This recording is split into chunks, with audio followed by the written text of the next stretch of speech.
আল্লাহর হাবিব সাল্লাল্লাহু আলাইহি ওয়াসাল্লাম বলছেন, যে ব্যক্তি কোরআনের হাফেজ হয়েছে কাল হাশরের মাঠে আল্লাহ রাব্বুল আলামিন বলবে, বান্দা তুমি এক একটা আয়াত তেলাওয়াত করো আর বেহেশতের এক একটি তালাই তুমি বহন করতে থাকো। এভাবে কোরআনের হাফেজ এক একটি আয়াত পড়বেন আর বেহেশতের এক একটি তালায় উঠতে থাকবে। কোরআনের আয়াত যদি ৬,৩৩২ খানা হয় তাহলে বেহেশতের তালাও ৬,৩৩২ খানা হবে। বলো সুবহানাল্লাহ। তাহলে যারা কোরআন শিখলো, কোরআন মুখস্থ করলো, তাদের দাম আল্লাহর কাছে আছে না নাই? এক একটা আয়াত পড়বা আর বেহেশতের এক একটা তালায় উঠতে থাকবা। বলো সুবহানাল্লাহ। আসসালামু আলাইকুম ওয়া রাহমাতুল্লাহি ওয়া বারাকাতুহু। তোমরা সকলেই ভালো আছো? আলহামদুলিল্লাহ, আল্লাহর রহমতে আমিও ভালো আছি।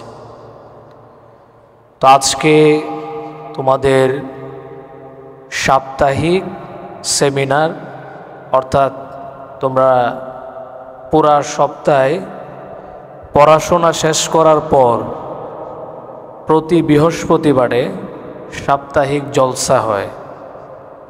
তো এই জলসায় তোমরা তোমাদের প্রতিভা তোমরা বিকাশ করে থাকো। তো আলহামদুলিল্লাহ, আমাদের এই সাপ্তাহিক জলসার মাধ্যমে অনেকেই অনেক কিছু শিখেছ, ঠিক কি না? তো এই জলসা এই না যে এখানে আনন্দ ফুর্তি হবে, সময় নষ্ট হবে, এই জন্য কিন্তু এই জলসাটা দেওয়া হয় নাই। এই জলসার মানে হচ্ছে তুমি সারা সপ্তাহে যেই পড়াশোনা করেছ, কি পড়লা, এর একটা সার নির্যাস এই জলসার মাধ্যমে উঠে আসে। এবং মানুষের সামনে তুমি রাস্তা দিয়ে যাচ্ছ, হঠাৎ একজন মানুষ ডেকে বলল যে এদিকে আসো, একটা সূরা বলো। এখন তুমি যদি মানুষের সামনে কথা বলে অভ্যাস না থাকে, তেলাওয়াত করে অভ্যাস না থাকে, গজল বলে যদি অভ্যাস না থাকে, তাহলে কি এটা বলা যাবে? বলা যাবে না। তো এই জলসা, এই সেমিনার এই জন্যই যাতে তোমার সাহস বাড়ে। কারণ এখানে ছাত্রদের সামনে যদি তুমি বলতে পারো, তাহলে অবশ্যই বাহিরে ৫ জন মানুষ জিজ্ঞাসা করলে তুমি বলতে পারবা। তো এই জন্য তোমরা এই বৃহস্পতিবারের জলসায় তোমরা কোরআন তেলাওয়াত, তোমাদের কথা, বিভিন্ন হাদিস বিষয়ে তোমরা বিভিন্নভাবে তোমরা তোমাদের প্রতিভা বিকাশ করো। আমরা আশাবাদী আগামী দিনে আরও ভালোভাবে, আরও সুন্দর করে কিভাবে তেলাওয়াত করা যায়, কিভাবে সঙ্গীত পরিবেশন করা যায়, কিভাবে মানুষের সামনে দুটা কথা বলা যায়, এইটা এই জলসা থেকেই আমাদের শিখতে হবে, ঠিক না বেঠিক? তো আরেকটি বিষয় হচ্ছে, তোমরা মনে রাখবে, যারা মনোযোগ দিয়ে পড়াশোনা করে,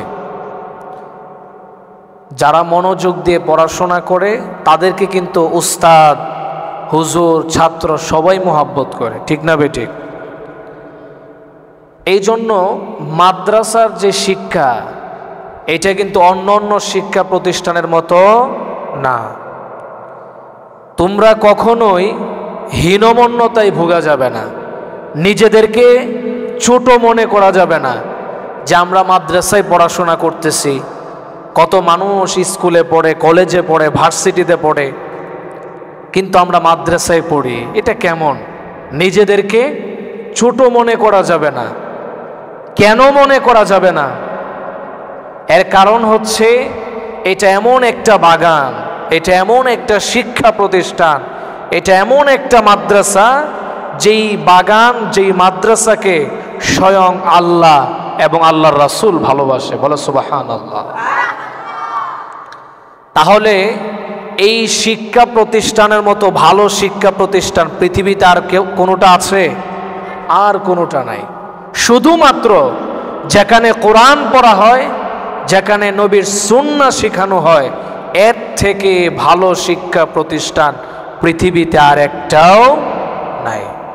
সুতরাং তাহলে প্রথমে বোঝা গেল যে তোমরা যেই শিক্ষা প্রতিষ্ঠানে পড়াশোনা করছো, এই শিক্ষা প্রতিষ্ঠান সব থেকে উন্নত এবং সব থেকে দামি কার কাছে?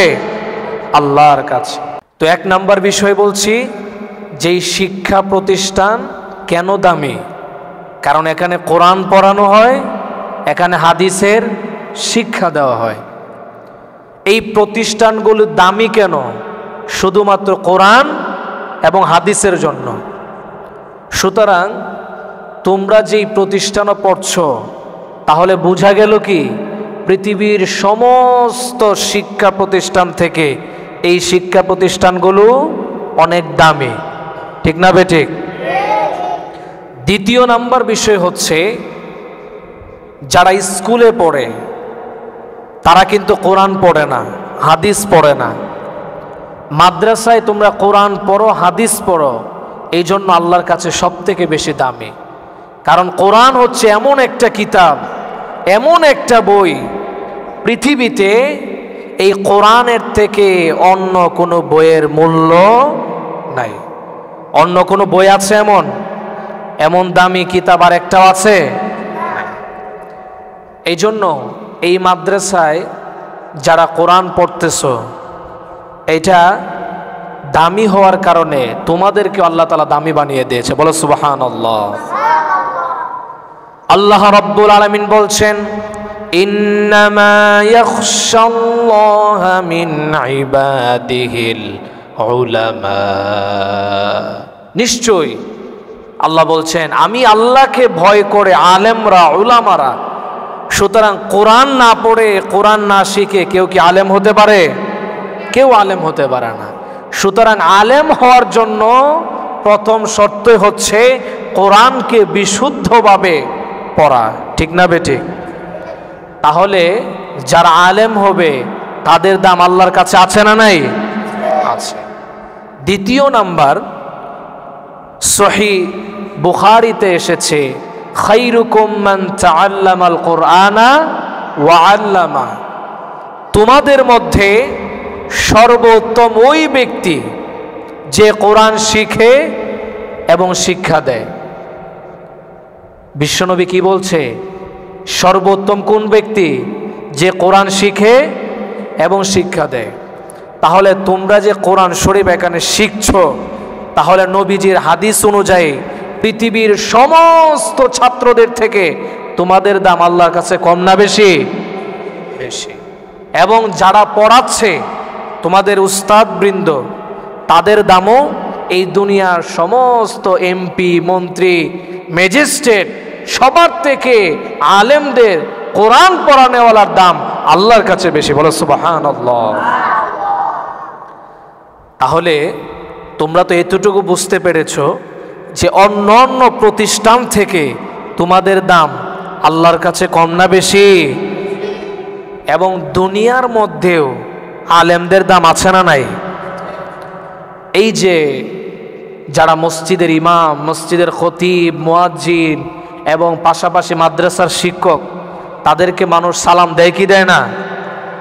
তাদেরকে মানুষ সম্মান করে কি করে না? তাহলে সমাজের মধ্যেও আলেমদের মূল্যায়ন আছে না নাই? যেমনভাবে দুনিয়াতেও আল্লাহ সম্মান দিয়েছে, আখিরাতেও আল্লাহ তাআলা আলেমদেরকে সম্মান দিয়েছে। বলো সুবহানাল্লাহ। আল্লাহর হাবিব সাল্লাল্লাহু আলাইহি ওয়াসাল্লাম বলছেন, যে ব্যক্তি কোরআনের হাফেজ হয়েছে, কাল হাশরের মাঠে আল্লাহ রাব্বুল আলামিন বলবে, বান্দা তুমি এক একটা আয়াত তেলাওয়াত করো আর বেহেশতের এক একটি তালাই তুমি বহন করতে থাকো।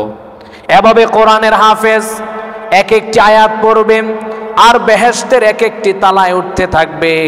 কোরআনের আয়াত যদি ৬,৩32 খানা হয়, তাহলে বেহেশতের তালাও ৬,৩32 খানা হবে। বলো সুবহানাল্লাহ।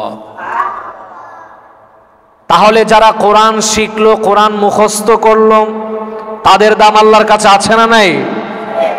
এক একটা আয়াত পড়বা আর বেহেশতের এক একটা তালায় উঠতে থাকবা, বলো সুবহানাল্লাহ। তাহলে যারা কোরআন শিখে নাই, কোরআন মুখস্থ করে নাই, তারা কি বেহেশতের সর্বোচ্চ তালায় উঠতে পারবে? কথা বলো, উঠা যাবে? উঠা যাবে না। এই জন্য যদি বেহেশতের সবগুলো তালা তুমি দেখতে চাও, তাহলে কোরআনের হাফেজ হওয়ার দরকার আছে না নাই?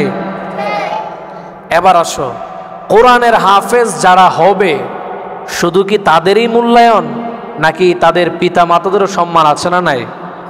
আল্লাহর হাবিব সাল্লাল্লাহু আলাইহি ওয়াসাল্লাম বলেছে, যে ব্যক্তি কোরআনের হাফেজ হয়েছে আল্লাহ তাআলা তার পিতা মাতাকে এমন একটা মুকুট পরানো হবে, যেই মুকুটটা সূর্য যে আলো দিচ্ছে এর থেকেও বেশি আলো দেবে, বলো সুবহানাল্লাহ।